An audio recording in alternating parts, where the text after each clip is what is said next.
நம்ம இன்னைக்கு ஒரு ஆன் ரோட் வில்லா பிளாட்ஸ் தாங்க பார்க்க போறோம். இந்த வில்லா பிளாட்ஸ் பார்க்கிறதுக்கு முன்னாடி எந்த பிளாட்ஸ் வாங்கினாலும் அதோட ஹைலைட்ஸ் தெரிஞ்சுக்கிட்டு தான் அந்த பிளாட்டை நம்ம பார்க்கவே போவோம். அப்படிப்பட்ட இந்த பிளாட்ஸ் பார்க்கிறதுக்கு சோ நம்ம ஹைலைட்ஸ் ஃபர்ஸ்ட் தெரிஞ்சுக்குவோம். என்னென்ன ஹைலைட்ஸ் இருக்கு அப்படின்னு பார்த்தோம் அப்படின்னா, இந்த பிளாட்ஸ்க்கு உங்களுக்கு நியர்பைலயே ஆக்சஸ் பண்ற மாதிரி Guduvanchery bus stand, railway station, IT corridors இருக்கு. அது எல்லாத்தையும் தாண்டி எஸ்ஆர்எம் யூனிவர்சிட்டி, ஸ்கூல்ஸ், காலேஜஸ் இப்படி எல்லாத்தையும் கனெக்ட் பண்ற மாதிரி தான் நம்ம பிளாட்ஸ் லொகேட் ஆகிற இடம் தான் குடுவாஞ்சேரி நந்திவரம். இந்த நந்திவரம் ஆன் ரோட்ல லொகேட் ஆகிற இடம் தாங்க நம்ம பிளாட்ஸ். இந்த பிளாட்ஸ் பாத்தீங்க அப்படின்னா உங்களுக்கு ஒரு கமர்ஷியல் ப்ராப்பர்ட்டி தான். இந்த ப்ராப்பர்ட்டி ஜஸ்ட் உங்களுக்கு நெல்லிக்குப்பம் ரோட்ல இருந்து ஒரு 300 மீட்டர்ல தான் லொகேட் ஆயிருக்கு. டோட்டலா 8 பிளாட்ஸ் இருக்கு. இந்த 8 பிளாட்ஸ்ல உங்களுக்கு கார்னர் கூட அவைலபிளா இருக்கு. இதுல நீங்க கமர்ஷியலா யூஸ் பண்ணிக்கலாம், ரெசிடென்சியலாவும் யூஸ் பண்ணிக்கலாம். அது இல்லாம உங்களுக்கு இன்வெஸ்ட்மெண்ட் பர்பஸ் கூட யூஸ் பண்ணிக்கலாம். மல்டிபிள் ஃபேசிங்லயும் இருக்கு, மல்டிபிள் சைஸ்லயும் இருக்கு. லேண்ட் ஸ்டார்டிங் பட்ஜெட் பார்த்தோம் அப்படின்னா 37 லட்சத்துல இருந்து ஸ்டார்ட் ஆகுது. ஹவுஸ் உங்களுக்கு ஜஸ்ட் 49 lakhs 2 BHK ஹவுஸ் உங்களுக்காக கொடுத்துட்டு இருக்காங்க. இந்த பிளாட்ஸ் எல்லாத்துக்குமே டிடிசிபி அப்ரூவ்டும் இருக்கு. அது எல்லாத்தையும் தாண்டி உங்களுக்கு பேங்க் லோனும் 80 to 90% வரை அவைல் பண்ணி கொடுத்துட்டு இருக்காங்க. கனெக்டிவிட்டியை பத்தி சொல்லவே வேணாம். ஃபிஷ் மார்க்கெட் வழியாவும் நம்ம ஜிஎஸ்டி ரீச் பண்ணலாம்.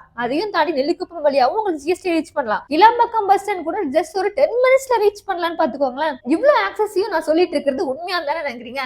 நம்புங்க, எல்லாமே உண்மைதாங்க. நீங்க டைரக்டா ஒரு டைம் வந்து பாருங்க. Prime on road flats best பிரைஸ்ல வேணும்னா உடனே கான்டாக்ட் பண்ணி டீடைல்ஸ் கேட்டு தெரிஞ்சுக்கோங்க.